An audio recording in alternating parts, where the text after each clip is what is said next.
पंचम अंश, नवा अध्याय। प्रलंब बद्ध। श्री पराशर जी बोले, अपने अनुचरों सहित उस गर्दबासुर मारे जाने पर वह सुर में ताल वन गोप और गोपियों के लिए सुखदायक हो गया। तदंतर धेनुकासुर को मार कर वे दोनों वसुदेव पुत्र प्रसन्न मन से भांडिर नामक वट वृक्ष के तले आए। कंधे पर गौ बंधने की रस्सी डाले वन मालाओं से विभूषित हुए वे दोनों महात्मा बालक सिंहनाद करते गाते वृक्षों पर चढ़ते दूर तक गौएं चराते तथा उनका नाम ले लेकर पुकारते हुए नए सींगों वाले बछड़ों के समान सुशोभित हो रहे थे। उन दोनों के वस्त्र क्रमशः सुनहरी और श्याम रंग से रंगे हुए थे, अतः वे इंद्रधनुष युक्त श्वेत और श्याम मेघ के समान जान पड़ते थे। वे समस्त लोकपालों के प्रभु पृथ्वी पर अवतीर्ण होकर नाना प्रकार की लौकिक लीलाओं से परस्पर खेल रहे थे। मनुष्य धर्म में तत्पर रहकर मनुष्यता का सम्मान करते हुए वे मनुष्य जाति के गुणों की क्रीड़ाएं करते हुए वन में विचर रहे थे। वे दोनों महाबली बालक कभी झूलों में झूल कर, कभी परस्पर मल्ल युद्ध कर और कभी पत्थर फेंक कर नाना प्रकार से व्यायाम कर रहे थे। इसी समय उन दोनों खेलते हुए बालकों को उठा ले जाने की इच्छा से प्रलंब नामक दैत्य गोप वेश में अपने को छिपा कर वहां आया। दानव श्रेष्ठ प्रलंब मनुष्य न होने पर भी मनुष्य रूप धारण कर निशंक भाव से उन बालकों के बीच घुस गया। उन दोनों की असावधानता का अवसर देखने वाले उस दैत्य ने कृष्ण को तो सर्वथा अजय समझा, अतः उसने बलराम जी को मारने का निश्चय किया। तदंतर वे समस्त ग्वाल बाल हरिणाक्रीडन एक निश्चित लक्ष्य के पास दो दो बालक एक एक साथ हिरण की भांति उछलते हुए जाते हैं। जो दोनों में पहले पहुंच जाता है वह विजयी होता है। हारा हुआ बालक जीते हुए को अपनी पीठ पर चढ़ाकर मुख्य स्थान तक ले जाता है। यही हरिणाक्रीडन है। हरिणाक्रीडन नामक खेल खेलते हुए आपस में एक साथ दो दो बालक उठे। तब श्री धामा के साथ कृष्णचंद्र, प्रलंब के साथ बलराम और इसी प्रकार अन्यान्य गोपों के साथ और ग्वाल बाल होड़ बंध कर उछलते हुए चलने लगे। अंत में कृष्णचंद्र ने श्री धामा को, बलराम जी ने प्रलंब को तथा अन्यान्य कृष्ण पक्षीय गोपों ने अपने प्रतिपक्षियों को हरा दिया। उस समय में उस खेल में जो बालक हारे थे वे सब जीतने वाले को अपने अपने कंधों पर चढ़ाकर भांडेरवट तक ले जाकर वहां से फिर लौट आए। किंतु प्रलंबासुर अपने कंधे पर बलराम जी को चढ़ाकर चंद्रमा के सहित मेघों के समान अत्यंत वेग से आकाश मंडल को चल दिया।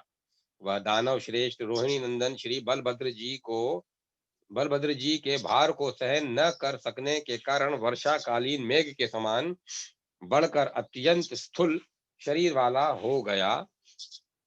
तब माला और आभूषण धारण किए, सिर पर मुकुट पहने, गाड़ी के पहिए के समान भयानक नेत्रों वाले, अपने पाद प्रहार से पृथ्वी को कंपायमान करते हुए तथा दग्ध पर्वत के समान आकार वाले उस दैत्य को देखकर उस निर्भय राक्षस के द्वारा ले जाए जाते हुए बलभद्र जी ने कृष्णचंद्र से कहा, भैया कृष्ण, देखो, छदम पूर्वक गोप वेश धारण करने वाला कोई पर्वत के समान महाकाय दैत्य मुझे हरे लिए जाता है। हे मधुसूदन, अब मुझे क्या करना चाहिए यह बतलाओ। देखो, यह दुरात्मा बड़ी शीघ्रता से दौड़ा जा रहा है। श्री पराशर जी बोले, तब रोहिणी नंदन के बलवीर्य को जानने वाले महात्मा श्री कृष्णचंद्र ने मधुर मुस्कान से अपने होस्ट संपुट को खोलते हुए उन बलराम जी से कहा, श्री कृष्णचंद्र जी बोले, हे सर्वात्मन, आप संपूर्ण गुहाओं पदार्थों के अत्यंत गुहा स्वरूप होकर भी यह स्पष्ट मानव भाव क्यों अवलंबन कर रहे हैं? आप अपने उस स्वरूप का स्मरण कीजिए जो समस्त संसार का कारण तथा कारण का भी पूर्ववर्ती है और प्रलय काल में भी स्थित रहने वाला है। क्या आपको मालूम नहीं है कि आप और मैं दोनों ही इस संसार के एकमात्र कारण हैं और पृथ्वी का भार उतारने के लिए ही मृत्यु लोक में आए हैं। हे अनंत, आकाश आपका सिर है, मेघ केश है, पृथ्वी चरण है, अग्नि मुख है, चंद्रमा मन है, वायु श्वास प्रश्वास है और चारों दिशाएं बाहु हैं। हे भगवान, आप महाकाय हैं, आपके सहस्त्र मुख हैं तथा सहस्त्रों हाथ पांव आदि शरीर के भेद हैं। आप सहस्त्रों ब्रह्माओं के आदि कारण हैं। मुनिजन आपका सहस्त्रों प्रकार वर्णन करते हैं। आपके दिव्य रूप को आपके दिव्य रूप को आपके अतिरिक्त और कोई नहीं जानता। अतः समस्त देवगण आपके अवतार रूप की ही उपासना करते हैं। क्या आपको विदित नहीं है कि अंत में यह संपूर्ण विश्व आप ही में लीन हो जाता है? हे अनंत मूर्ते, आप ही से धारण की हुई यह पृथ्वी संपूर्ण चराचर विश्व को धारण करती है।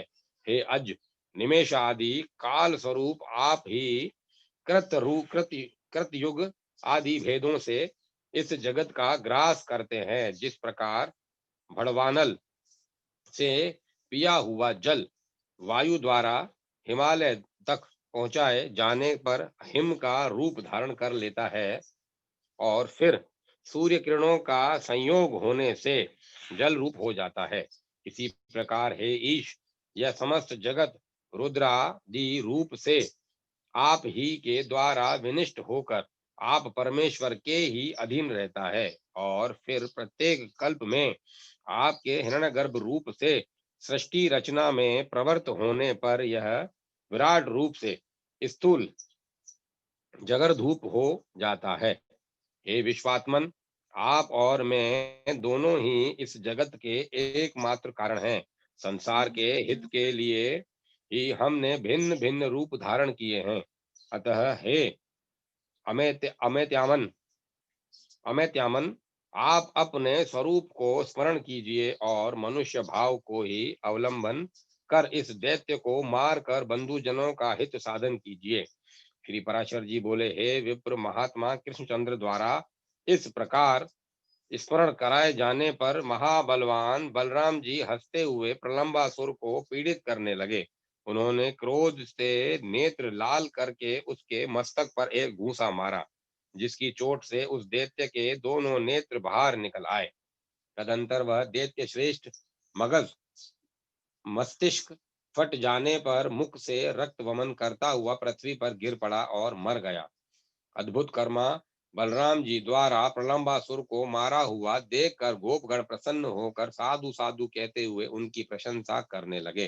प्रलंबासुर के मारे जाने पर बलराम जी गोपों द्वारा प्रशंसित होते हुए कृष्णचंद्र के साथ गोकुल में लौट आए। इति श्री विष्णु पुराणे पंचमो अंशे नवम अध्याय 10वां अध्याय शरद वर्णन तथा गोवर्धन की पूजा। श्री पराशर जी बोले, इस प्रकार उन राम और कृष्ण के वज्र में उस इस प्रकार उन राम और कृष्ण के ब्रज में विहार करते करते वर्षा काल बीत गया और प्रफुल्लित कमलों से युक्त शरद ऋतु आ गई।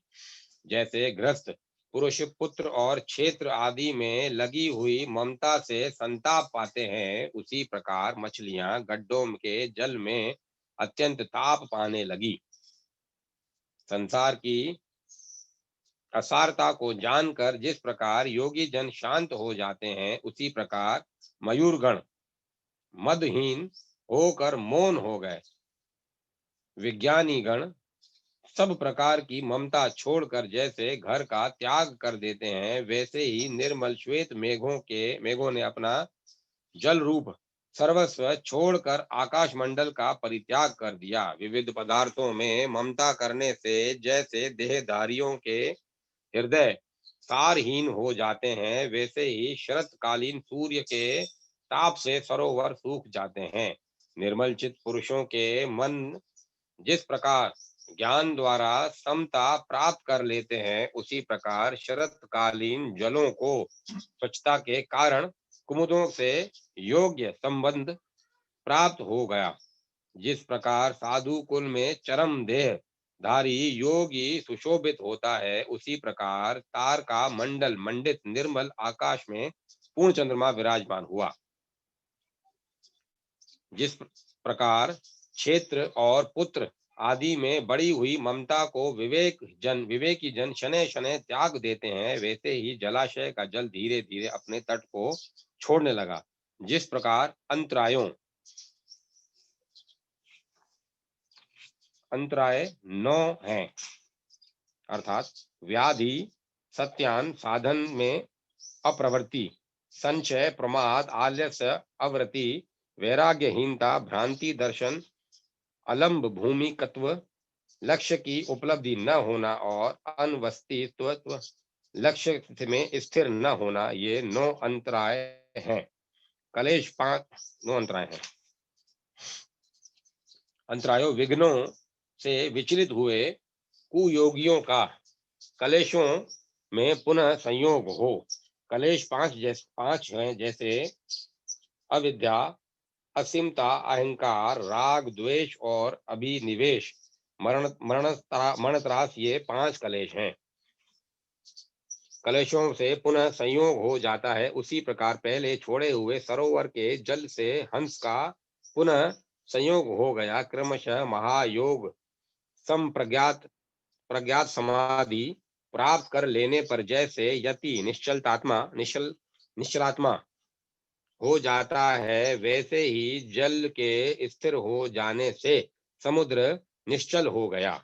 जिस प्रकार सर्वगत भगवान विष्णु को जान लेने पर मेधावी पुरुषों के चित्त शांत हो जाते हैं, वैसे ही समस्त जलाशयों का जल स्वच्छ हो गया। योगाग्नि द्वारा कलेश समूह के नष्ट हो जाने पर जैसे योगियों के चित्त स्वच्छ हो जाते हैं, उसी प्रकार शीत के कारण मेघों के लीन हो जाने से आकाश निर्मल हो गया। जिस प्रकार अहंकार जनित महान दुख को विवेक शांत कर देता है, उसी प्रकार सूर्य किरणों से उत्पन्न हुए ताप को चंद्रमा ने शांत कर दिया। प्रत्याहार जैसे इंद्रियों को उनके विषयों से खींच लेता है, वैसे ही शरत काल ने आकाश से मेघों को पृथ्वी से धूलि को और जल से मल को दूर कर दिया। पानी से भर जाने के कारण मानो तालाब के जल पूरक कर चुकने पर अब स्थिर रहने और सूखने से रात दिन कुंभक और रेचक क्रिया द्वारा प्राणायाम का अभ्यास कर रहा है।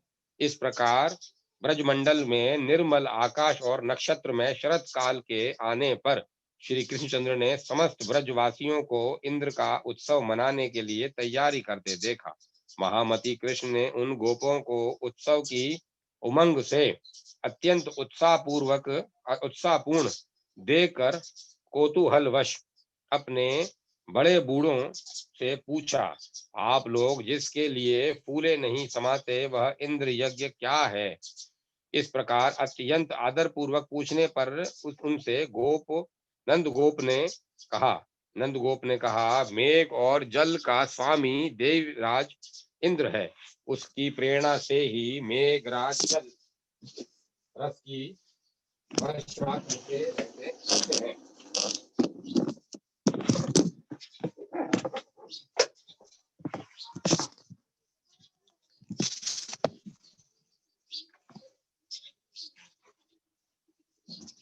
हम और अन्य समस्त देहधारी उस वर्षा से उत्पन्न हुए अन्न को ही बरतते हैं तथा उसी को उपयोग में लाते हुए देवताओं को भी तृप्त करते हैं।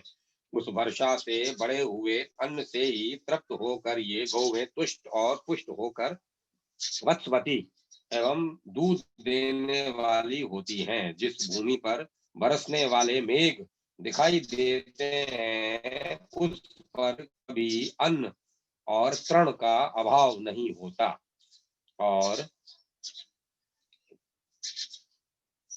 न कभी वहां के लोग भूखे रहते ही देखे जाते हैं। यह पर्जन्य देव इंद्र पृथ्वी के जल को सूर्य किरणों द्वारा खींचकर संपूर्ण प्राणियों की वृद्धि के लिए उसे मेघों द्वारा पृथ्वी पर बरसा देता है। इसीलिए वर्षा ऋतु में समस्त राजा लोग, हम और अन्य मनुष्यगण देवराज इंद्र की यज्ञों द्वारा प्रसन्नता पूर्वक पूजा किया करते हैं। श्री पराशर जी बोले, इंद्र की पूजा के विषय में नंद जी के ऐसे वचन सुनकर श्री दामोदर देवराज को कुपित करने के लिए ही इस प्रकार कहने लगे। हे तात, हम न तो कृषक हैं और न व्यापारी, हमारे देवता तो गौवे ही हैं, क्योंकि हम लोग वंचर हैं। आन्विशिकी, तर्क शास्त्र त्रयी, कर्म कांड, दंड नीति और वार्ता, ये 4 विधाएं हैं। इनमें से केवल वार्ता का विवरण सुनो। हे महाभाग, वार्ता नाम की विद्या कृषि, वाणिज्य और पशुपालन, इन 3 वृत्तियों की आश्रय भूता है। वार्ता के इन तीनों भेदों में से कृषि किसानों को, वाणिज्य व्यापारी को, गौपालन हम लोगों के लिए उत्तम वृत्ति है। जो व्यक्ति जिस विद्या से युक्त है उसकी वही इष्ट देवता है, वही पूज्य अर्चा के योग्य है और वही परम उपकरणीय है। जो पुरुष एक व्यक्ति से फल लाभ करके अन्य की पूजा करता है उसका इहलोक तथा परलोक में कहीं भी शुभ नहीं होता। खेतों के अंत में सीमा है, खेतों के अंत में सीमा है तथा सीमा के अंत में वन है और वनों के अंत में समस्त पर्वत है। वे पर्वत ही हमारे परम गति हैं। हम लोग न तो किवाड़े तथा भीति के अंदर रहने वाले हैं और न निश्चित गृह अथवा खेत वाले किसान ही हैं, बल्कि वन पर्वतादि के में स्वच्छंद विचरने वाले हम चक्रचारी मुनि वे हैं जो शकट आदि से सर्वत्र भ्रमण किया करते हैं और जिनका कोई खास निवास नहीं होता। जहाँ शाम हो जाती है वहीं रह जाते हैं, अतः उन्हें साय ग्रह भी कहते हैं। हम लोग चक्रचारी मुनियों की भांति समस्त जन समुदाय में सुखी हैं। अतः ग्रस्त किसानों की भ्रांति भांति हमें इंद्र की पूजा करने का कोई काम नहीं है। सुना जाता है कि इस वन के पर्वत गण काम रूपी इच्छा अनुसार धारण करने वाले हैं। सुना जाता है कि इस वन के पर्वत गण काम रूपी इच्छा अनुसार रूप धारण करने वाले हैं। वे मनोवांछित रूप धारण करके अपने अपने शिखरों पर विहार किया करते हैं। जब कभी वनवासी गण उन गिरी देवों को किसी तरह की बाधा पहुंचाते हैं तो वो सिंह आदि रूप धारण कर उन्हें मार डालते हैं। अतः आज से इस इंद्र यज्ञ के स्थान में गिरी यज्ञ अथवा गो यज्ञ का प्रचार होना चाहिए। हमें इंद्र से क्या प्रयोजन, हमारे देवता तो गौवे और पर्वत ही हैं। ब्राह्मण लोग मंत्र यज्ञ तथा कृषक गण शीर यज्ञ हल का यह पूजन करते हैं। अतः पर्वत और वनों में रहने वाले हम लोगों को गिरि यज्ञ और गौ यज्ञ करने चाहिए। अतएव हम लोग विधि पूर्वक मेध पशुओं की बलि देकर विविध सामग्रियों से गोवर्धन पर्वत की अर्चा पूजा करें। आज संपूर्ण ब्रज का दूध एकत्र कर लो और उससे ब्राह्मणों तथा अन्य याचकों को भोजन कराओ। इस विषय में और अधिक सोच विचार मत करो। गोवर्धन की पूजा हो और ब्राह्मण समाप्त होने पर शरद ऋतु के पुष्पों से सजे हुए मस्तक वाली गौएं गिरिराज की प्रदक्षिणा करें। हे गोपगण, आप लोग यदि प्रति प्रीति पूर्वक मेरी इस सम्मति के अनुसार कार्य करेंगे तो इससे गौओं को, गिरिराज और मुझको अत्यंत प्रसन्नता होगी। श्री पराशर जी बोले, कृष्ण ने चंद्र के इन वाक्यों को सुनकर नंद आदि ब्रजवासी गोपों ने प्रसन्नता से खिले हुए मुख से साधु साधु कहा और बोले, हे वत्स, तुमने अपना जो विचार प्रकट किया है वह बड़ा ही सुंदर है। हम सब ऐसा ही करेंगे। आज गिरि यज्ञ किया जाए। तदंतर उन ब्रजवासियों ने गिरि यज्ञ का अनुष्ठान किया और दही, खीर और मांस आदि से पर्वतराज को बलि दी। सैकड़ों हजारों ब्राह्मणों को भोजन कराया तथा पुष्पांचरित पुष्पार्चित गौओं और सजल जलधर के समान गरजने वाले सांडों ने गर्भाधान की परिक्रमा, गोवर्धन की परिक्रमा की। हे द्विज, उस समय कृष्णचंद्र ने पर्वत के शिखर पर अन्य रूप में प्रकट होकर यह दिखलाते हुए कि मैं मूर्तिमान गिरिराज विविध व्यंजनों को ग्रहण किया। ने अपने निज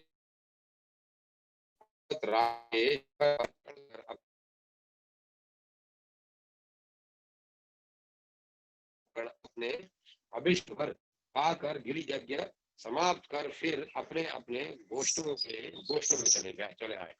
इति श्री विष्णु पुराणे पंचमो अंश 10वां अध्याय। 11वां अध्याय इंद्र का कोप और श्री कृष्ण का गोवर्धन धारण। श्री पराशर जी बोले, हे मैत्रेय, अपने यज्ञ के रुक जाने से इंद्र ने अत्यंत रोष पूर्वक संवर्तक नामक मेघों के दल से इस प्रकार कहा, अरे मेघों, मेरा यह वचन सुनो और मैं जो कुछ कहूँ उसे मेरी आज्ञा मानते हुए बिना कुछ सोचे विचारे तुरंत पूरा करो। देखो, इन अन्य गोपों के सहित दुर्बुद्धि नंद गोप ने कृष्ण की सहायता के बल से अंधा होकर मेरा यज्ञ भंग कर दिया है। अतः जो उनकी परम जीविका और उनके गोपत्व का कारण है, उन गौओं को तुम मेरी आज्ञा से वर्षा और वायु के द्वारा पीड़ित कर दो। मैं भी पर्वत शिखर के समान अपने ऐरावत हाथी पर चढ़कर वायु और जल छोड़ने के समय तुम्हारी सहायता करूंगा। श्री पराशर जी बोले, हे द्विज, इंद्र की ऐसी आज्ञा होने पर गौओं को नष्ट करने के लिए मेघों ने अति प्रचंड वायु और वर्षा छोड़ दी। हे मुने, उस समय एक क्षण में ही मेघों की छोड़ी हुई महान जल धाराओं से पृथ्वी, दिशाएं और आकाश एक रूप हो गया। मेघगण मानो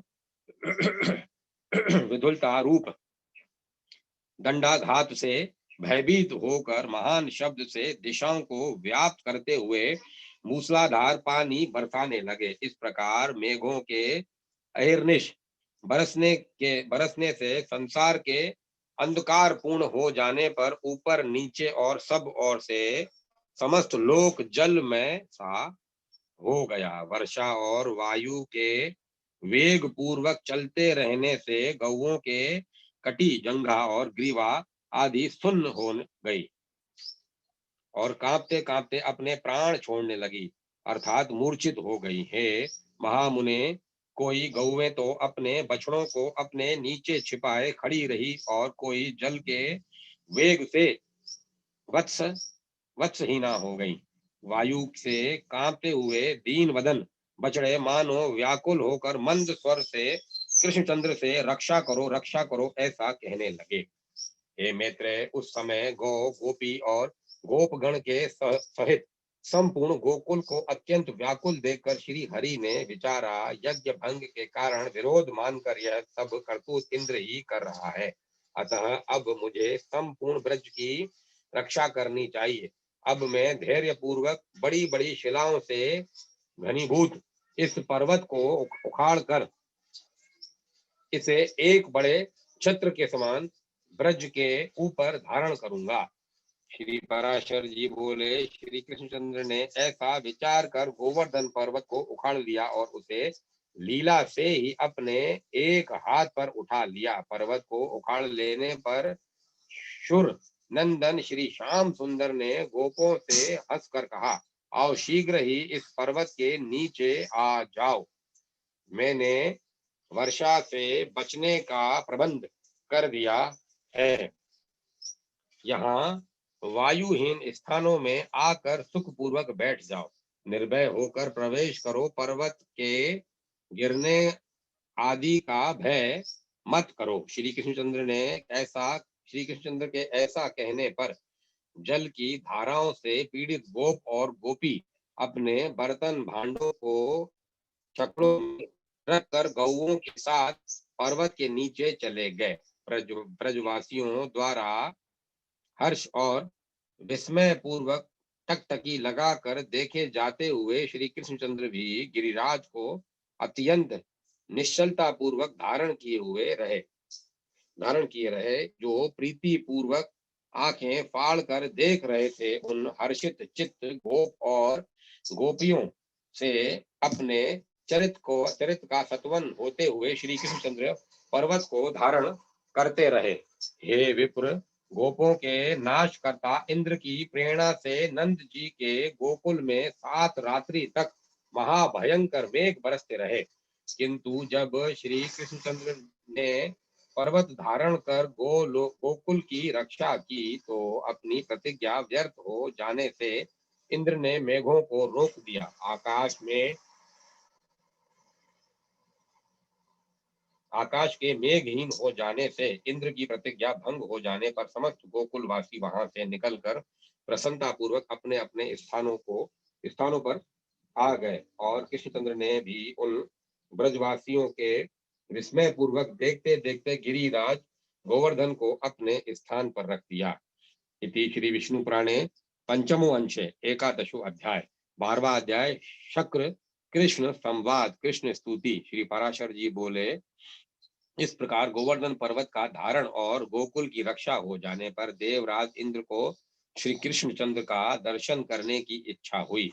अतः शत्रुजीत देवराज गजराज ऐरावत पर चढ़कर गोवर्धन पर आए और वहां संपूर्ण जगत की रक्षा गोप वेशधारी महाबलवान श्री कृष्णचंद्र को ग्वाल बालों के साथ गौवें चराते देखा। हे द्विज, उन्होंने यह भी देखा कि पक्षी श्रेष्ठ गरुड़ अदृश्य भाव से उनके ऊपर रहकर अपने पंखों से उनकी छाया कर रहे हैं।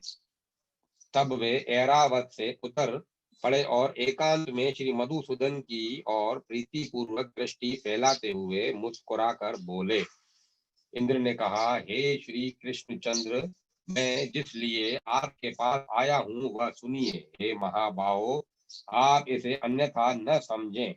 हे अखिलाधार परमेश्वर, आपने पृथ्वी का भार उतारने के लिए ही पृथ्वी पर अवतार लिया है। यज्ञ भंग के विरोध मानकर ही मैंने गोकुल को नष्ट करने के लिए महामेघों को आज्ञा दी थी। उन्हीं ने यह संहार मचाया था, किंतु आपने पर्वत को उखाड़कर गौओं को बचा लिया। हे वीर, आपके इस अद्भुत कर्म से मैं अति प्रसन्न हूँ। हे कृष्ण, आपने जो अपने एक हाथ पर गोवर्धन धारण किया, इससे मैं देवताओं का प्रयोजन आपके द्वारा सिद्ध हुआ ही समझता हूँ। गौवंश की रक्षा द्वारा आपसे रक्षित कामधेनु आदि गौओं से प्रेरित होकर ही मैं आपका विशेष सत्कार करने के लिए यहाँ आपके पास आया हूँ। हे कृष्ण, अब मैं गौओं के वाक्यानुसार ही आपका उपेंद्र पद पर अभिषेक करूंगा। और आप गौओं के इंद्र स्वामी हैं, इसीलिए आपका नाम गोविंद भी होगा। श्री पराशर जी बोले, तदंतर इंद्र ने अपने वाहन गजराज ऐरावत का घंटा लिया और उसमें पवित्र जल भरकर उससे कृष्णचंद्र का अभिषेक किया। श्री कृष्णचंद्र का अभिषेक होते समय गौओं ने तुरंत ही अपने स्तनों से टपकते हुए दूध से पृथ्वी को भिगो दिया। इस प्रकार गौओं के कथनानुसार श्री जनार्दन को उपेंद्र पद पर अभिषिक्त कर शचीपति इंद्र ने पुनः प्रीति और विनय पूर्वक कहा, हे महाभाग, यह तो मैंने गौओं का वचन पूरा किया। अब पृथ्वी के भार उतारने की इच्छा से मैं आपसे जो कुछ और निवेदन करता हूँ वह भी सुनिए। हे पृथ्वी पधर, हे पुरुष से, अर्जुन नामक मेरे अंश ने पृथ्वी पर अवतार लिया है। आप कृपा करके उसकी सर्वदा रक्षा करें। हे मधुसूदन, वह वीर पृथ्वी का भार उतारने में आपका साथ देगा, अतः आप उसकी अपने शरीर के समान ही रक्षा करें। श्री भगवान बोले, भरत वंश में प्रथा के पुत्र अर्जुन ने तुम्हारे अंश से अवतार लिया है, यह तो मैं जानता हूँ। मैं जब तक पृथ्वी पर रहूंगा उसकी रक्षा करूंगा।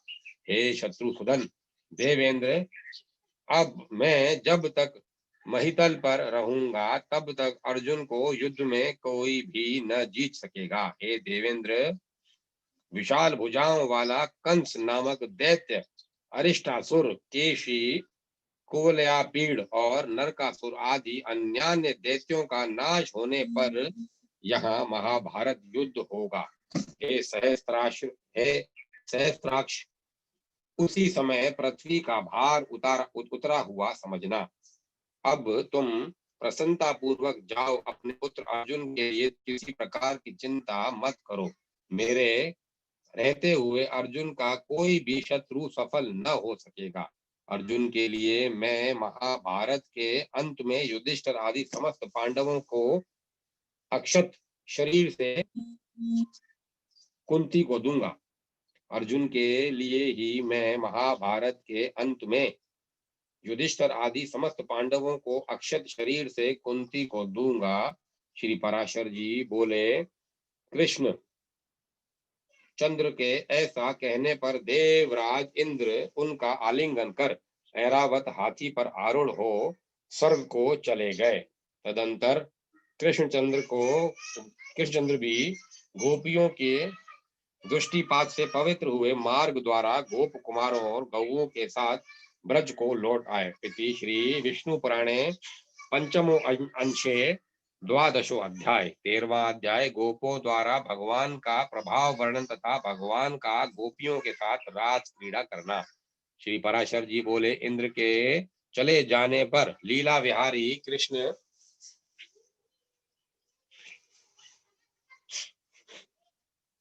चंद्र को बिना प्रयास ही गोवर्धन पर्वत धारण करते देख गोपगण उनसे प्रीति पूर्वक बोले, हे भगवान, हे महाभाग, आपने गिरिराज को धारण कर हमारी और गौओं की इस महान भय से रक्षा की है।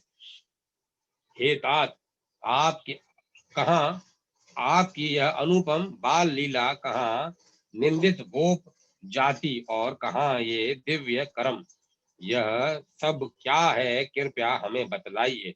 आपने यमुना जल में कलिया नाग का दमन किया, धेनुकासुर को मारा और फिर यह गोवर्धन पर्वत धारण किया। आपके इन अद्भुत कर्मों से हमारे चित्त में बड़ी शंका हो रही है। हे अमित विक्रम, हम भगवान हरि के चरणों की शपथ करके आपसे सच सच कहते हैं कि आपके ऐसे बल वीर्य को देखकर हम आपको मनुष्य नहीं मान सकते। हे केशव, स्त्री और बालकों के सहित सभी ब्रजवासियों की आप पर अत्यंत प्रीति है। आपका यह कर्म तो देवताओं के लिए भी दुष्कर है। हे कृष्ण, आपकी यह बाल्य अवस्था, विचित्र बलवीर्य और हम जैसे नीच पुरुषों में जन्म लेना यह अम्यात्मन है। हे अम्यात्मन, ये सब बातें विचार करने पर हमें शंका में डाल देती हैं। आप देवता हो, दानव हो, यक्ष हो अथवा गंधर्व हो, इन बातों का विचार करने से हमें क्या प्रयोजन है। हमारे तो आप बंधु ही हैं, अतः आपको नमस्कार है। श्री पराशर जी बोले, गोपगण के ऐसा कहने पर महामती कृष्णचंद्र कुछ देर तक चुप रहे और फिर कुछ प्रणयजन्य कोप पूर्वक इस प्रकार कहने लगे। श्री भगवान ने कहा, हे गोपगण, यदि आप लोगों को मेरे संबंध से किसी प्रकार की लज्जा न हो तो मैं आप लोगों से प्रशंसनीय हूँ, इस बात का विचार करने की भी क्या आवश्यकता है। हे गोपगण, यदि आप लोगों को मेरे संबंध से किसी प्रकार की लज्जा न हो तो मैं आप लोगों से प्रशंसनीय हूँ, इस बात का विचार करने की भी क्या आवश्यकता है। यदि मुझ में आपकी प्रीति है और यदि मैं आपकी प्रशंसा का पात्र हूँ, तो आप लोग मुझ में बांधव बुद्धि ही करें। मैं न देव हूँ, न गंधर्व हूँ, न यक्ष हूँ और न दानव हूँ। मैं तो आपके बांधव रूप से ही हुआ हूँ, उत्पन्न हुआ हूँ। मैं आपके बांधव रूप से उत्पन्न हुआ हूँ। आप लोगों को इस विषय में और कुछ विचार न करना चाहिए। श्री पराशर जी बोले, हे महाभाग, श्री हरि के प्रणय कोप युक्त होकर कहे हुए इन वाक्यों को सुनकर वे समस्त गोपगण चुपचाप वन को चले गए। तब श्री कृष्णचंद्र ने निर्मल आकाश, शरद शरद चंद्र की चंद्रिका और दिशाओं को सुरभित करने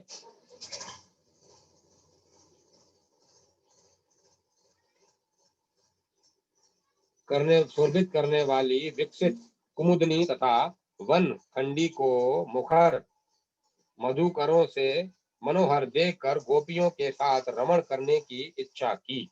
उस समय बलराम जी के बिना ही श्री मुरली मनोहर स्त्रियों को प्रिय लगने वाला अत्यंत मधुर, अस्फुट एवं मृदुल पद ऊंचे और धीमे स्वर से गाने लगे। उनकी उस सुर में गीत ध्वनि को सुनकर गोपियां अपने अपने घरों को छोड़कर तत्काल जहां श्री मधुसूदन थे वहां चली आई। वहां आकर कोई गोपी तो उनके स्वर में स्वर मिलाकर धीरे धीरे गाने लगी और कोई मन ही मन उन्हीं का स्मरण करने लगी। कोई हे कृष्ण ऐसा कहती हुई लज्जावश संकुचित हो गई और कोई प्रेमो प्रेमोन्मादिनी होकर तुरंत उनके पास जा खड़ी हुई।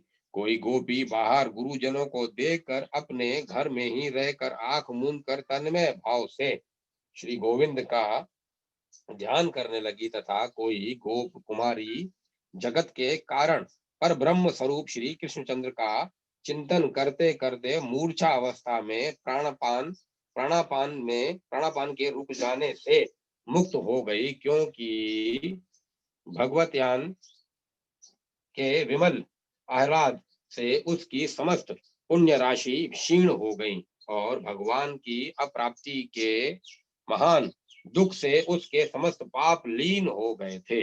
पापियों के से घिरे हुए रसारंभ रूप रस के लिए उत्कंठित श्री गोविंद ने उस शरद चंद्र सुशोभिता रात्रि को रास करके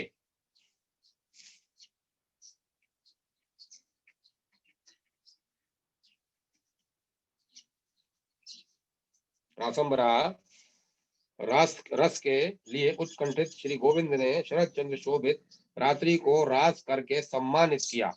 उस समय भगवान श्री कृष्ण के अन्यत्र चले जाने पर कृष्ण चेष्टा के अधीन हुई गोपियां यूथ बनाकर वृंदावन के अंदर विचरने लगी। कृष्ण के निर्बद्ध चित्त हुई ये ब्रजांगनाएं परस्पर इस प्रकार वार्तालाप करने लगी। उसमें से एक गोपी कहती थी, मैं ही कृष्ण हूँ, देखो कैसी सुंदर चाल से चलता हूँ, तनिक मेरी गति तो देखो। दूसरी कहती, कृष्ण तो मैं हूँ, आहा मेरा गाना तो सुनो। कोई अन्य गोपी भुजाएं ठोक कर बोल उठती, अरे दुष्ट कालिया, मैं कृष्ण हूँ, तनिक ठहर तो जा। ऐसा कहकर वह कृष्ण के सारे चरित्रों का लीला पूर्वक अनुकरण करने लगती। कोई और गोपी कहने लगती, अरे गोपगण, मैंने गोवर्धन धारण कर लिया है, तुम वर्षा से मत डरो, निशंक होकर इसके नीचे आकर बैठ जाओ। कोई दूसरी गोपी कृष्ण लीलाओं का अनुकरण करती हुई बोलने लगती, मैंने धेनु का सुर को मार दिया है, अब यहाँ गौएं स्वच्छंद होकर विचरें। इस प्रकार समस्त गोपियां श्री कृष्णचंद्र की नाना प्रकार की चेष्टाओं में व्यग्र होकर साथ साथ अति सुरमय वृंदावन के अंदर विचरने लगी। खेलते खिले हुए कमल जैसे नेत्रों वाली एक सुंदरी गोपांगना सर्वांग पुलकित हो पृथ्वी की ओर देख कर कहने लगी, अरे आली, ये लीला ललित गामी कृष्णचंद्र के ध्वजा ब्रज अंकुश और कमल आदि की रेखाओं से सुशोभित पद चिन्ह तो देखो, और देखो उनके साथ कोई पुण्यवती मधुमाती युवती भी आ गई है। उसके ये घने छोटे छोटे और पतले चरण चिन्ह दिखाई दे रहे हैं। यहाँ निश्चय ही दामोदर ने ऊंचे होकर पुष्प चयन किए हैं। इसी कारण यहाँ इन महात्माओं के चरणों के केवल अग्रभाग ही अंकित हुए हैं। यहाँ बैठकर उन्होंने निश्चय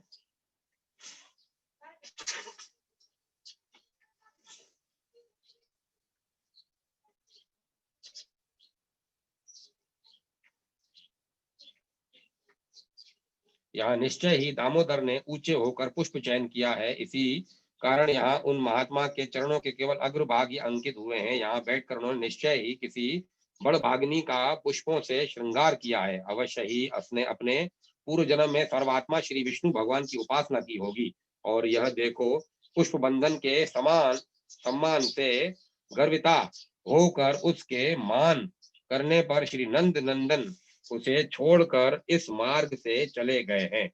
हरी सखियों, देखो यहाँ कोई नितंब भार के कारण मंदगामिनी गोपी कृष्णचंद्र के पीछे पीछे गई है। वह अपने गंतव्य स्थान को तीव्र गति से गई है।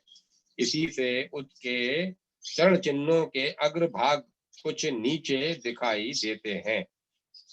यहाँ वह रखी उनके हाथ में अपना सखी उनके हाथ में अपना पानी पल्लव देकर चली है। इसी से उसके चरण चिन्ह पराधीन से दिखलाई देते हैं। देखो, यहाँ से उस मंदगामिनी के निराश होकर लौटने के चरण चिन्ह दिख रहे हैं। मालूम होता है उस धूर्त ने उसकी अन्य आंतरिक अभिलाषाओं को पूर्ण किए बिना ही केवल कर स्पर्श करके उसका अपमान किया है।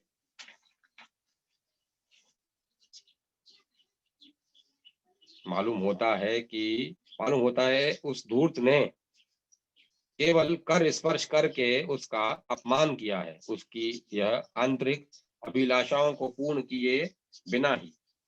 यहाँ कृष्ण ने अवश्य ही उस गोपी को कहा है, तू यहीं बैठ, मैं शीघ्र ही जाता हूँ। इस वन में रहने वाले राक्षस को मारकर पुनः तेरे पास लौट आऊंगा।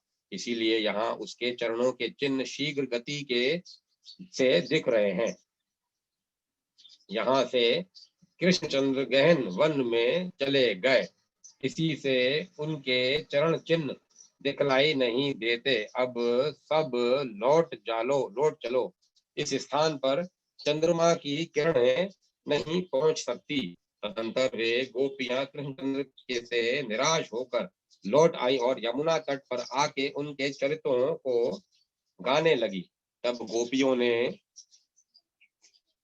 प्रसन्न मुखारविंद त्रिभुवन रक्षक लीला विहारी श्री कृष्णचंद्र को वहां आते देखा।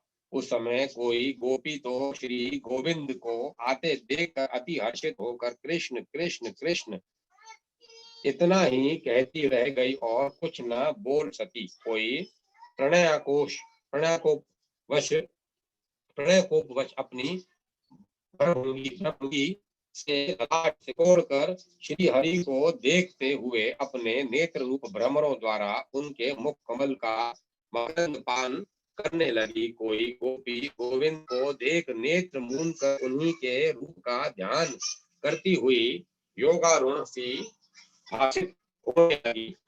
तब श्री माधव किसी से प्रिय भाषण करके किसी की और भुरभंगी से देखकर को और किसी का हाथ पकड़कर उन्हें मनाने लगे।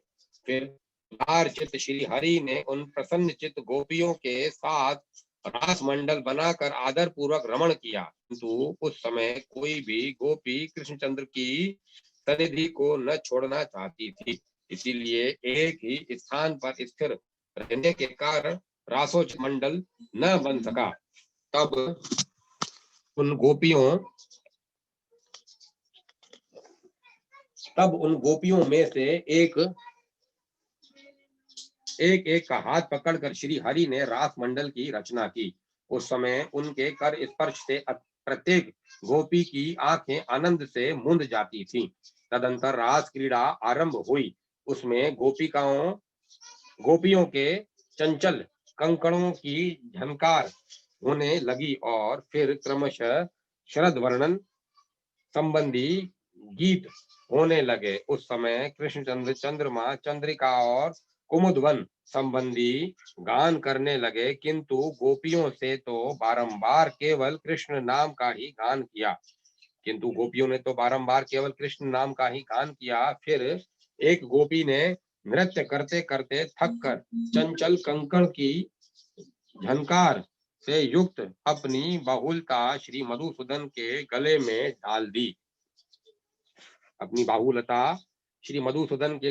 डाल दी। किसी निपुण गोपी ने भगवान के गान की प्रशंसा करने के बहाने भुजा फैलाकर श्री मधुसूदन का आलिंगन करके चूम लिया। श्री हरि की भुजाएं गोपियों के कपोलों का चुंबन पाकर उन कपोलों में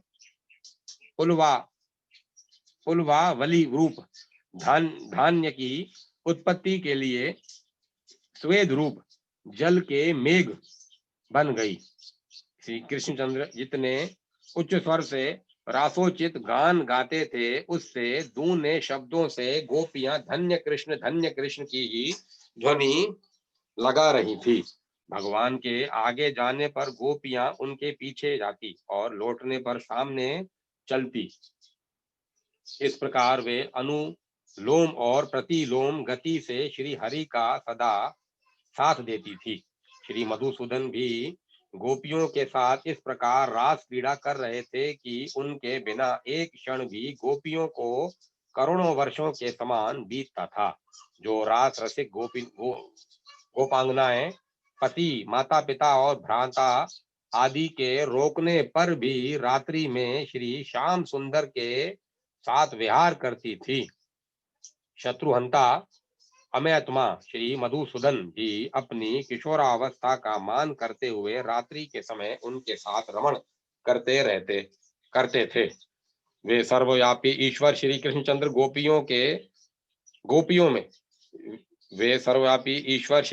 गोपियों में उनके पतियों में तथा समस्त प्राणियों में आत्म स्वरूप से वायु के समान व्याप्त थे। जिस प्रकार आकाश, अग्नि, पृथ्वी, जल, वायु और आत्मा समस्त प्राणियों में व्याप्त है, उसी प्रकार वे भी सब पदार्थों में व्यापक हैं। इति श्री विष्णु पुराणे पंचमो अंश त्रयोदशो अध्याय 14वां अध्याय वृषभासुर वध। श्री पराशर जी बोले, एक दिन सायंकाल के समय जब श्री कृष्णचंद्र रास क्रीड़ा में आसक्त थे, अरिष्ट नामक एक मदोन्मत्त असुर वृषभ रूप धारण कर सबको भयभीत करता हुआ ब्रज में आया। उस अरिष्टासुर की कांति सजल जलधर के समान कृष्ण वर्ण थी। सिंह अत्यंत तीक्ष्ण थे, नेत्र सूर्य के समान तेजस्वी थे और अपने खुरों की चोट से वह मानो पृथ्वी को फाड़े डालता था। वह दांत पीसता हुआ पुनः पुनः अपनी जीवा से होठों को चाट रहा था। उसने क्रोधवश अपनी पूंछ उठा रखी थी तथा उसके स्कंद बंधन कठोर थे। उसके ककुद, कुहान और शरीर का प्रमाण अत्यंत ऊंचा है, दुर्लभ था। पुष्टभाग गोबर और मूत्र से लिथड़ा हुआ था।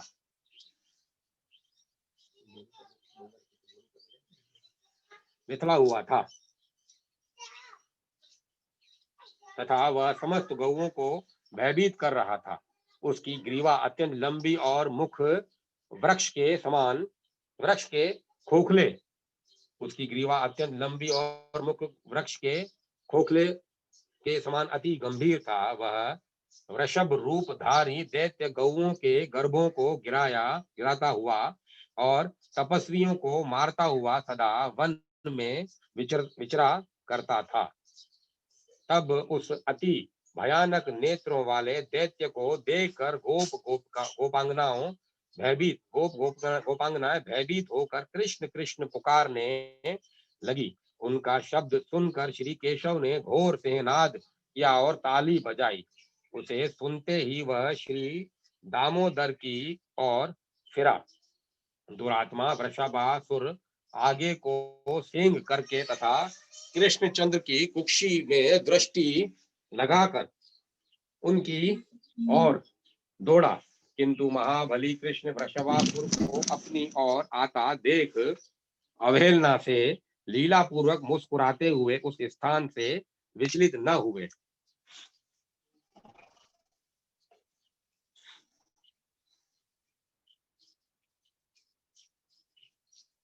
निकट आने पर श्री मधुसूदन ने उसे इस प्रकार पकड़ लिया जैसे ग्राहक किसी शूद्र जीव को पकड़ लेता है तथा सींग पकड़ने से अचल हुए उस दैत्य की कोंक में घुटने से प्रहार किया। इस प्रकार सींग पकड़े हुए उस दैत्य का दर्प भंग कर भगवान ने अरिष्टासुर की ग्रीवा को गीले वस्त्र के समान मरोड़ दिया। तदंतर उसका एक सींग उखाड़ कर उसी से उस पर आघात किया, जिससे वह महादैत्य मुख से रक्त वमन करता हुआ मर गया। जंब के मरने पर जैसे देवताओं ने इंद्र की स्तुति की थी, उसी प्रकार अरिष्टासुर के मरने पर गोपगण श्री जनार्दन की प्रशंसा करने लगे। इति श्री विष्णु पुराण में पंचमो अंशे चतुर्दशो अध्याय। 15वां अध्याय कंस का श्री कृष्ण को बुलाने के लिए अक्रूर को भेजना। श्री पराशर जी बोले, वृषभ रूपधारी अरिष्टासुर, धेनुक और प्रलंब आदि का वध, गोवर्धन पर्वत का धारण करना, कलिया नाग का दमन, 2 विशाल वृक्षों का उखाड़ना, पूतना तथा शकट का उलट देना आदि अनेक लीलाएं हो जाने पर एक दिन नारद जी ने कंस को यशोदा और देवकी के गर्भ परिवर्तन से लेकर जैसा जैसा हुआ था वह सब वृतांत क्रमशः सुना दिया। देव दर्शन नारद जी से ये सब बातें सुनकर दुर्बुद्धि कंस ने वसुदेव जी के प्रति अत्यंत क्रोध प्रकट किया। उसने अत्यंत कोप से वसुदेव जी को संपूर्ण यादवों की सभा में डांटा तथा समस्त यादवों की भी निंदा की और कार्य कार्य विचारने लगा। ये अत्यंत बालक राम और कृष्ण जब तक पूर्ण बल प्राप्त नहीं करते तभी तक मुझे इन्हें मार देना चाहिए, क्योंकि युवा अवस्था प्राप्त होने पर तो ये अजय हो जाएंगे। मेरे यहाँ महावीरशाली चाणूर और महाबली मुष्टिक जैसे मल्ल है। मैं इनके साथ मल्ल युद्ध कराकर इन दोनों दुर्बुद्धियों को मरवा डालूंगा। उन्हें महान धनुर्यज्ञ के मिथ से ब्रज से बुलाकर ऐसे ऐसे उपाय करूंगा जिससे वे नष्ट हो जाएं। उन्हें लाने के लिए मैं शफलक के पुत्र यादव श्रेष्ठ शूरवीर अक्रूर को गोकुल भेजूंगा। साथ ही वृंदावन में विचरने वाले घोर असुर केशी को भी आज्ञा दूंगा, जिससे वह महाबली दैत्य उन्हें वहीं नष्ट कर देगा। अथवा यदि किसी प्रकार बचकर वे दोनों वसुदेव पुत्र गोप मेरे पास आ भी गए तो उन्हें मेरा कोल्यापिड़ हाथी मार डालेगा। श्री पराशर जी बोले, ऐसा सोचकर उस दुरात्मा कंस ने वीरवर राम और कृष्ण को मारने का निश्चय कर अक्रूर जी से कहा। कंस बोला, हे दान पते, मेरी प्रसन्नता के लिए आप मेरी एक बात स्वीकार कर लीजिए। यहाँ से रथ पर चढ़कर आप नंद के गोकुल को जाइए। वहां वसुदेव के विष्णु अंश से उत्पन्न दो पुत्र हैं। मेरे नाश के लिए अत्यंत उत्पन्न हुए वे दुष्ट बालक वहां पोषित हो रहे हैं। मेरे यहाँ चतुर्दशी को धनुष यज्ञ होने वाला है, अतः आप वहां जाकर उन्हें मल्ल युद्ध के लिए ले आइए। मेरे चाणूर और मुष्टिक नामक मल्ल युगम युद्ध में अति कुशल हैं। उस धनुर्यज्ञ के दिन उन दोनों के साथ मेरे इन पहलवानों का द्वंद्व युद्ध यहाँ सब लोग देखें। अथवा महावत से प्रेरित हुआ कोल्यापिड़ नामक गजराज उन दोनों दुष्ट वसुदेव पुत्र बालकों को नष्ट कर देगा। इस प्रकार उन्हें मारकर मैं दुर्मति वसुदेव नंदगोप और इस अपने मंदमती पिता उग्रसेन को भी मार डालूंगा। तदंतर मेरे वध की इच्छा वाले इन समस्त दुष्ट गोपों के संपूर्ण गोधन और धन को मैं छीन लूंगा।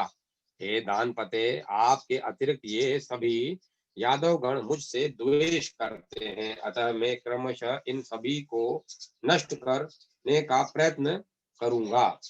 फिर मैं आपके साथ मिलकर इस यादवहीन राज्य को निर्विघ्नता पूर्वक भोगूंगा। अतः हे वीर, मेरी प्रसन्नता के लिए आप शीघ्र ही जाइए। आप गोकुल में पहुंचकर गोपी गणों से इस प्रकार कहें, जिससे वे माहिष भैंस के धृत और दधी आदि उपहारों के सहित शीघ्र ही यहाँ आ जाएं। श्री पराशर जी बोले, हे द्विज, कंस से ऐसी आज्ञा पा महाभागवत अक्रूर जी कल मैं शीघ्र ही श्री कृष्ण चंद्र को देखूंगा। यह सोचकर अति प्रसन्न हुए माधव प्रिय अक्रूर जी राजा कंस से जो आज्ञा यह के अति सुंदर रथ पर चढ़ और मथुरापुरी से बाहर निकल आए। इति श्री विष्णु पुराणे पंचमो अंशे पंचोदशो अध्याय। 16वां अध्याय केशी वध।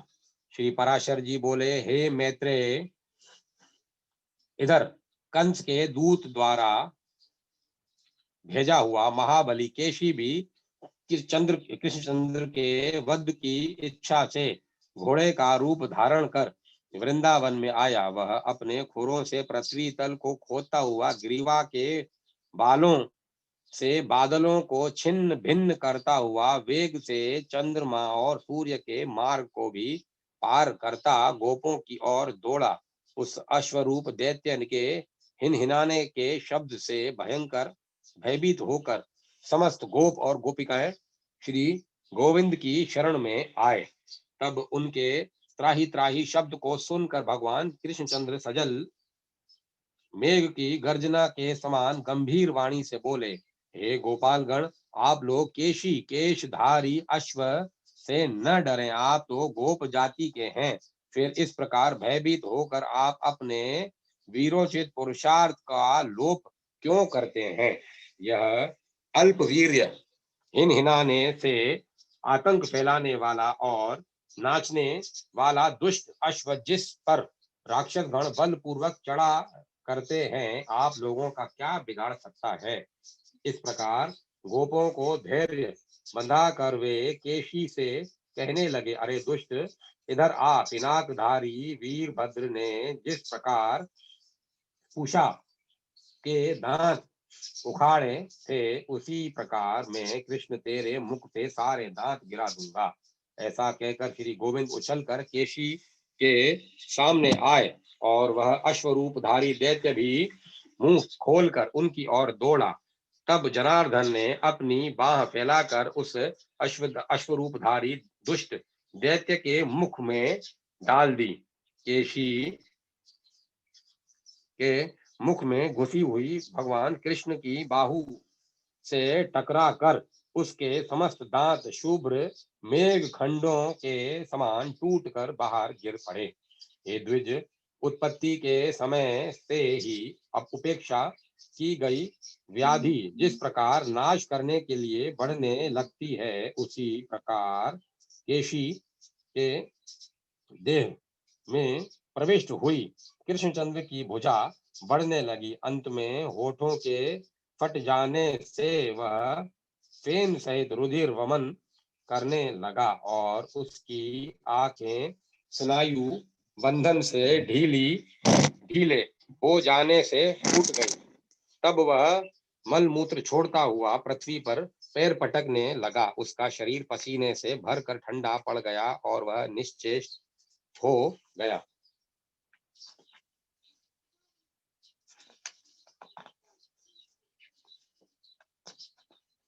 इस प्रकार श्री कृष्णचंद्र ने की भुजा से जिसका मुख जिसके मुख का विशाल रंध्र फैलाया गया है, वह महान असुर मरकर वज्रपात से गिरे हुए वृक्ष के समान दो खंड होकर पृथ्वी पर गिर पड़ा। केशी के शरीर के वे दोनों खंड, दो पांव, आदि पीठ, आदि मूछ तथा एक एक कान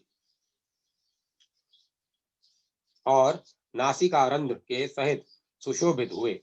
इस प्रकार केशी को मारकर प्रसन्नचित ग्वाल बालों से घिरे हुए श्री कृष्णचंद्र बिना श्रम के स्वस्थ चित्त से हंसते हुए वहीं खड़े रहे। केशी के मारे जाने से विस्मित हुए गोप और गोपिकाओं ने अनुरागवश अत्यंत मनोहर लगने वाले कमल नयन श्री श्याम सुंदर की स्तुति की। हे विप्र, उसे मरा देख मेघ पटल में छिपे हुए श्री नारद जी हर्षित चित्त से कहने लगे, हे जगन्नाथ, हे अच्युत, आप धन्य हैं। अहो, आपने देवताओं को दुख देने वाले इस केशी को लीला से ही मार डाला। मैं मनुष्य और अश्व के इस पहले और कहीं न होने वाले युद्ध को देखने के लिए ही अत्यंत उत्कंठित होकर स्वर्ग से यहाँ आया था। हे मधुसूदन, आपने अपने इस अवतार में जो जो कर्म किए हैं, उनसे मेरा चित्त अत्यंत विस्मित और संतुष्ट हो रहा है। हे कृष्ण, जिस समय यह अश्व अपनी सटाओं को हिलाता और हिसता हुआ आकाश की ओर देखता था, तो इससे संपूर्ण देवगण भी इंद्र भी डर जाते थे। हे जनार्दन, आपने इस दुष्ट आत्मा केशी को मारा है, इसीलिए आप लोक में केशव नाम से विख्यात होंगे। हे कुक्षी निषुधन, आपका कल्याण हो। अब मैं जाता हूँ, परसों कंस के साथ आपका युद्ध होने के समय मैं फिर आऊंगा। हे पृथ्वीधर, अनुगामियों सहित उग्रसेन के पुत्र कंस के मारे जाने पर आप पृथ्वी का भार उतार देंगे। हे जनार्दन, उस समय मैं अनेक राजाओं के साथ आप आयुष्मान पुरुष के लिए हुए अनेक प्रकार के युद्ध देखूंगा। हे गोविंद, अब मैं जाना चाहता हूँ। आपने देवताओं का बहुत बड़ा कार्य किया है, आप सभी कुछ जानते हैं, मैं अधिक क्या कहूँ। आपका मंगल हो, मैं जाता हूँ। तदंतर नारद जी के चले जाने पर गोपगण से सम्मानित गोपियों के नेत्रों के एकमात्र दृश्य श्री कृष्णचंद्र ने ग्वाल बालों के साथ गोकुल में प्रवेश किया। इति श्री विष्णु पुराणे पंचमो अंशे षटोदशो अध्याय। 17वां अध्याय अक्रूर जी की गोकुल यात्रा। श्री पराशर जी बोले, अक्रूर जी भी तुरंत ही मथुरा पुरी से निकलकर श्री कृष्ण दर्शन की लालसा से एक शीघ्रगामी रथ द्वारा नंद जी के गोकुल को चले। अक्रूर जी सोचने लगे, आज मुझ जैसे बड़भागी और कोई नहीं है, क्योंकि अपने अंश से अवतीर्ण चक्रधारी श्री विष्णु भगवान का मुख में अपने नेत्रों से देखूंगा। आज मेरा जन्म सफल हो गया। आज की रात्रि अवश्य सुंदर प्रभात वाली थी, जिससे कि मैं आज खिले हुए कमल के समान नेत्र वाले श्री विष्णु भगवान के मुख का दर्शन करूंगा। प्रभु का जो संकल्प में मुखारविंद स्मरण मात्र से पुरुषों के पापों को दूर कर देता है, आज मैं विष्णु भगवान के उसी कमल नयन मुख को देखूंगा, जिससे संपूर्ण वेद और वेदांगों की उत्पत्ति हुई है। आज मैं संपूर्ण तेजस्वियों के परम आश्रय उसी भगवत मुखारविंद का दर्शन करूंगा। समस्त पुरुषों के द्वारा यज्ञों में जिन अखिल विश्व के आधारभूत पुरुषोत्तम का यज्ञ पुरुष रूप से यजन पूजन किया जाता है, आज मैं उन्हीं जगतपति का दर्शन करूंगा, जिनका 100 यज्ञों से यजन करके इंद्र ने देवराज पदवी प्राप्त की है। आज मैं उन्हीं अनादि और अनंत केशव का दर्शन करूंगा, जिनके स्वरूप को ब्रह्मा, इंद्र, रुद्र, अश्वनी कुमार, वसुगण, आदित्य और मरुदगण आदि कोई भी नहीं जानते। आज वे ही हरि मेरे नेत्रों के विषय होंगे, जो सर्वात्मा, सर्वज्ञ, सर्वस्वरूप और सब भूतों में अवस्थित हैं, तथा जो अचिंत्य, अव्यय और सर्वव्यापक है। अहो, आज स्वयं वे ही मेरे साथ बातें करेंगे, जिन अजन्मा ने मत्स्य, कुरुम, वराह, गर्भ और नरसिंह आदि रूप धारण करके जगत की रक्षा की है। आज वे ही मुझसे वार्तालाप करेंगे। इस समय उन अव्यात्मा जगत प्रभु ने अपने मन में सोचा हुआ कार्य करने के लिए अपनी ही इच्छा से मनुष्य देह धारण किया है। जो अनंत शेष जी अपने मस्तक पर अब रखी हुई पृथ्वी को धारण करते हैं, संसार के हित के लिए अवतीर्ण हुए, वे ही आज मुझसे अक्रूर कहकर बोलेंगे, जिनकी इस पिता, पुत्र, सहृदय, भ्राता, माता और बंधु रूपणी माया को पार करने में संसार सर्वथा असमर्थ है। उन मायापति को बारंबार नमस्कार है, जिनमें हृदय को लगा देने से पुरुष इस योग माया रूप विस्तृत विद्या को पार कर जाता है। उन विद्या स्वरूप श्री हरि को नमस्कार है, जिन्हें याज्ञिक लोग यज्ञ पुरुष, सात्वत, यादव अथवा भगवत भक्त गण, वासुदेव और वेदांत वेत्ता विष्णु कहते हैं। उन्हें बारंबार नमस्कार है, जिस सत्य से यह सत्य सद्रूप जगत उस जगदाधार विधाता जगदाधार विधाता में ही स्थित है। उस सत्य बल से ही वे प्रभु मुझ पर प्रसन्न हो, जिनके स्मरण मात्र से पुरुष सर्वथा कल्याण पात्र हो जाता है। मैं सर्वथा उन अजन्मा हरि की चरण में प्राप्त होता हूँ। श्री पराशर जी बोले, हे मैत्रेय, भक्ति विनम्र चित्त अक्रूर जी इस प्रकार श्री विष्णु भगवान का चिंतन करते कुछ कुछ सूर्य रहते ही गोकुल में पहुंच गए। वहां पहुंचने पर पहले उन्होंने खिले हुए नील कमल की सी कांति वाले कृष्णचंद्र को गौओं के दोहन स्थान में बछड़ों के बीच विराजमान देखा, जिनके नेत्र खिले हुए कमल के समान थे। वक्ष स्थल में श्री वत्स चिन्ह सुशोभित था, भुजाएं लंबी लंबी थी, वक्ष स्थल विशाल और ऊंचा था, तथा नासिका उन्नत थी, जो सविलास हास युक्त मनोहर मुखारविंद से सुशोभित थे, तथा उन्नत और रक्त नख युक्त चरणों से पृथ्वी पर विराजमान थे, जो दो पीतांबर धारण किए थे, वन्य पुष्पों से विभूषित थे, तथा जिनका श्वेत कमल के आभूषणों से युक्त श्याम शरीर सचंद्र नीलाचल के समान सुशोभित था।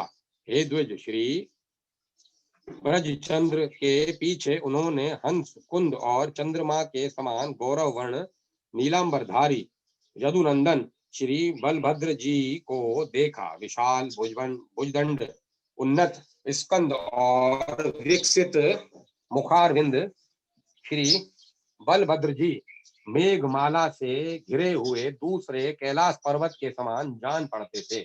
हे मुने, उन दोनों बालकों को देखकर महामती अक्रूर जी का मुख कमल प्रफुल्लित हो गया और उनके संवार्ग में पुलकावली छा गई, और वे मन ही मन कहने लगे, इन दो रूपों में जो यह भगवान वासुदेव का अंश स्थित है वही परम धाम है और वही परम पद है। इन जगत जगदिधा जगत विधाता के दर्शन पाकर आज मेरे नेत्र युगल तो सफल हो गए, किंतु क्या अब भगवत कृपा से इनका अंग संग पाकर मेरा शरीर भी कृतकृत्य हो सकेगा? जिनकी उंगलियों के स्पर्श मात्र से संपूर्ण पापों से मुक्त हुए पुरुष निर्दोष सिद्ध केवल यह मोक्ष प्राप्त कर लेते हैं, क्या वे अनंत मूर्ति श्रीमान हरि मेरी पीठ पर अपना कर कमल रखेंगे? जिन्होंने अग्नि विद्युत और सूर्य की किरण माला के समान अपने उग्र चक्र का प्रहार कर दैत्यपति की सेना को नष्ट करते हुए असुर सुंदरियों की आंखों के अंजन धो डाले थे, जिनको एक जल बिंदु प्रदान करने से राजा बलि ने पृथ्वी तल के अति मनोयज्ञ भोग और एक मनवंतर तक देवत्वलाभ पूर्वक शत्रुविहीन इंद्र पद प्राप्त किया था। वे ही विष्णु भगवान मुझे निर्दोष को भी कंस के संसर्ग से दोषी ठहरा कर क्या मेरी अवज्ञा कर देंगे? मेरे ऐसे साधु जन बहिष्कृत पुरुष के जन्म को धिक्कार है, अथवा संसार में ऐसी कौन वस्तु है जो उन ज्ञान स्वरूप शुद्ध सत्वर सत्व राशि दोषहीन नित्य प्रकाश और समस्त भूतों के हृदय स्थित प्रभु को विदित न हो। अतः मैं उन ईश्वर आदि मध्य और अंत रहित पुरुषोत्तम भगवान विष्णु के अंशावतार श्री कृष्णचंद्र के पास भक्ति विनम्र चित्त से जाता हूँ। मुझे पूर्ण आशा है वे मेरी कभी अवज्ञा न करेंगे। इति श्री विष्णु पुराणे पंचमो अंशे सप्तदशो अध्याय।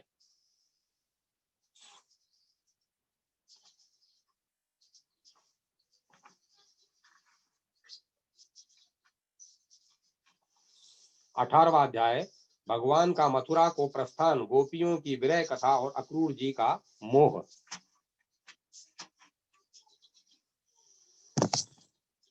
मैं कथा को ही विराम देता हूँ, कल यहाँ से आगे कथा का आनंद लेंगे। ओम नमः शिवाय, ओम नमः शिवाय, हर हर बोले नमः शिवाय। ओम नमः शिवाय, ओम नमः शिवाय, हर हर बोले नमः शिवाय। ओम नमः शिवाय, ओम नमः शिवाय, हर हर नमः शिवाय। ओम नमः शिवाय, नमः शिवाय, हर हर नमः शिवाय। हितेश भाई भजन चलाओ राजा।